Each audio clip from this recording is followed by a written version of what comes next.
Hello students, in this part we are going to talk about earth magnetism and its element.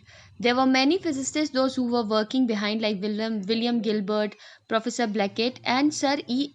Bullard, whose concept is in come into picture. The earth magnetism is because of the dynamo effect. What is this dynamo effect is? The core of the earth is very hot and molten, right? And there we have ferromagnetic materials like iron and nickel. So when the earth is rotating, that time those ions are also circulating, and because of the circulation of those ions of your iron and nickel, that will produce a current, and because of this we have a magnetic effect. Now we will, as we have considered that the earth is considered as a giant magnet, right? It has some components like geographical axis, geographical equator, magnetic axis, and all these things we are going to discuss in detail.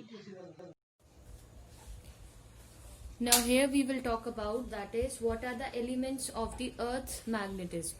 So we will talk about here, that is, the elements which is there in the earth magnetism. The first one is called the geographic axis. Okay. Now if you have seen that from our childhood we are studying the direction like north, south, east and west, right? This way we are considering. So we know that what is this? This is your geographic north. This point is called your geographic north, and this is your south, and this is east, and this is west. Okay. So suppose this is the point where I have considered my geographic north pole, and this is my geographic south pole. Okay. So what is geographic axis? An imaginary line which is passing from geographic north to geographic south is called the geographic axis. So this line is what we called an geographic axis. Okay. Now magnetic axis, we know that the earth is considering, we have considered that the earth is having a giant bar magnet. It has a giant bar magnet. Okay. When it has a giant bar magnet, so because of this magnet we have what? We have magnetic south pole and magnetic north pole. Okay. This magnetic south pole and magnetic north pole, then an imaginary line which is passing from magnetic north to magnetic south is called what? Is called your magnetic axis. So this line is what we called a magnetic axis. This is called my magnetic axis. Okay. This line is called my magnetic axis. Now what is the next point? Next point they are asking here, that is your geographic equator. What is geographic equator? If you have seen that this is my geographic north pole and south pole, if a line or a plane or a line which is passing perpendicular to this line is called geographic equator. So this line is called my geographic equator. Similarly, magnetic equator, a line which is passing, means a circular. We have seen in the map also the equator line. This line is called your magnetic equator. This is called my magnetic equator. So this is clear that what is all these points are: geographic axis, magnetic equator, all things are clear. Now understand that geographic north pole and magnetic south pole, it is just opposite. Where we have a geographic north practically, or because of earth magnetism we have a south pole there. Okay. And that's why we are finding that the magnetic compass is deflecting in north south direction, which we are considering a geographic north and a south direction. Okay. Geographical meridian, the vertical plane passing through the geographic north and the south pole is called geographic meridian. जो geographical meridian है हमारे पास, जो geographic north pole और south pole से अगर एक plane पास करता है, that is called a geographic meridian. What is magnetic meridian? एक वर्टिकल प्लेन जो कि पास करता है किससे? हमारे मैग्नेटिक नॉर्थ पोल और साउथ पोल से, that is called magnetic meridian. A plane passing through it. Okay.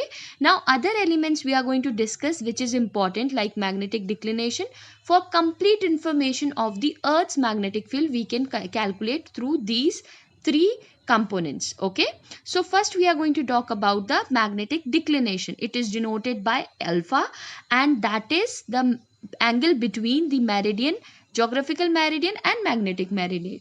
Inclination is what? That is the angle which is made by the earth's magnetic field and the horizontal component. Okay, magnetic equator पे 0 होता है, poles पे 90 होता है, और magnetic inclination की value 0 से 90 degree होती है. Horizontal component, that is the total magnetic field and the magnetic. Now we are going to talk about the elements of the earth magnetism.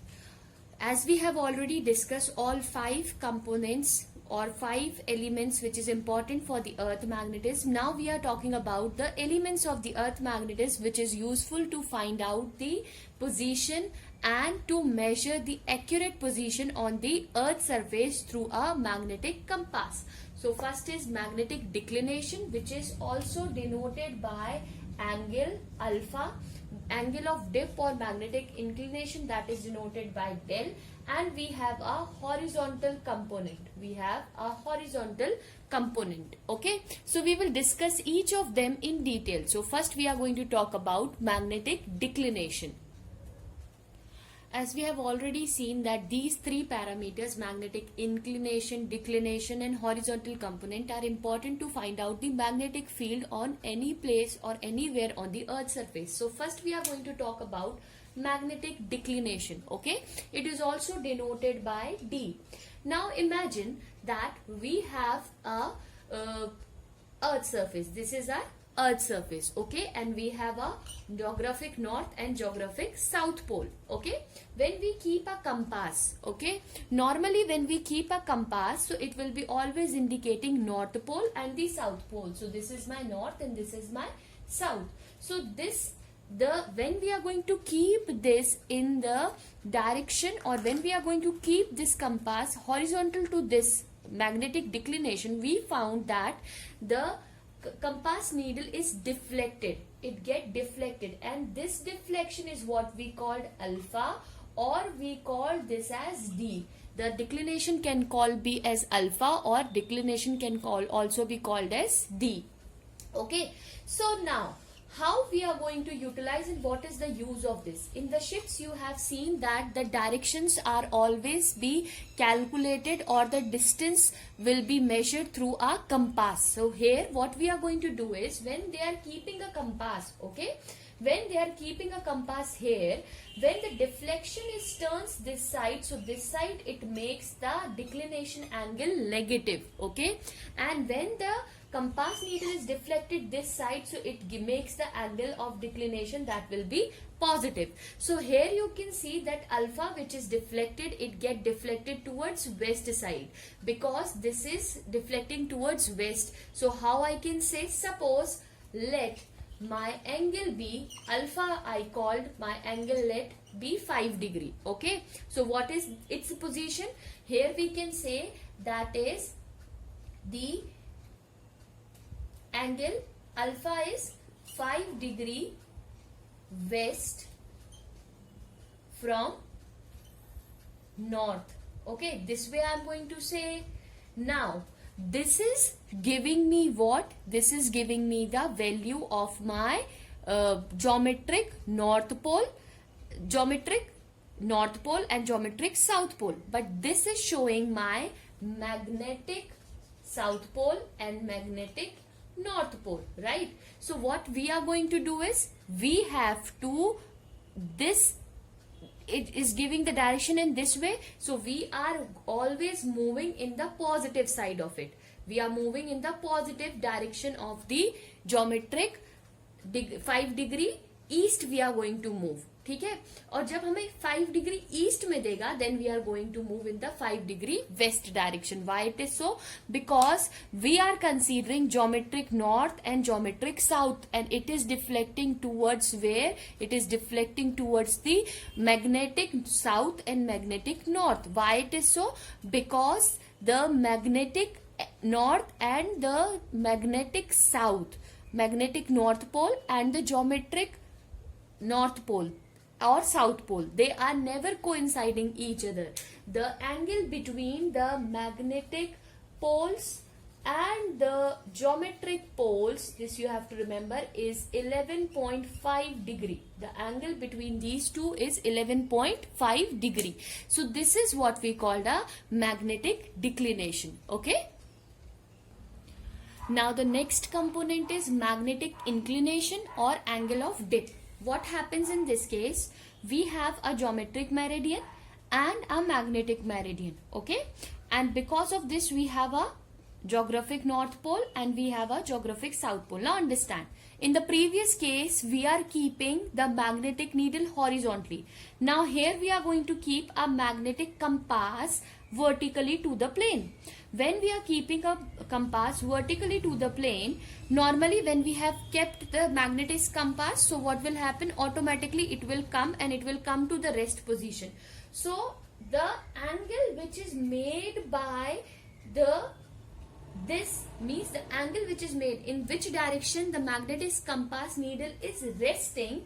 This angle is what we called angle of declination, which we call angle of dip, and this is what we call del also. Okay, so this is called the angle of dip when we are keeping the magnetic compass vertical to the plane, and when it is resting normally or after the rest it will automatically get either up or down. That angle which is made by the magnetic compass is called the angle of dip. Okay, we have to remember one point. What is that? It states that when we are going to keep this magnetic compass at the equator, okay, that time your angle of dip is 0. When it is 0? When it is magnetic compass rest horizontally. Obviously when it is rest horizontally, that time it is not making any angle with it, so it will gives what? It will gives the 0 angle. Okay, when the magnetic poles or the magnetic dip, it is kept vertically exactly, it is making an angle 90 degree. Okay, and the del value is always lie between 0 to 90 degree. Okay, this is what we have talked about in magnetic inclination. Now what is horizontal component? Horizontal component is always we are finding when we are keeping a magnetic compass, and we have seen when the magnetic compass deflected vertically from its position, that time it is giving the angle of dip, which we called angle of inclination. So the angle made by the angle of inclination, that is del. So this angle when it is made, so this will be my horizontal component. For resolving this we are going to get, this will be its resultant magnetic field. So this will comes this way. So we got the two components, horizontal component and vertical component. So we can easily say that the horizontal component of the magnetic field is B cos del. And what will be its vertical component? It will be B cos del. This we can say the horizontal component and the vertical component. Okay, horizontal component and the vertical component of the field. Okay, so if we talk about at the magnetic equator, okay, at equator, magnetic equator, what we have seen? We have seen that the value of del will be 0. So that time the BH cos theta means B cos 0 degree. It means the magnetic field will be maximum. Okay, and at poles we have seen that del will be 90 degree. So in this condition the magnetic field will also be 0 at poles we are going to find. So the value of this BH means horizontal component will be different at different places of the earth. Thank you.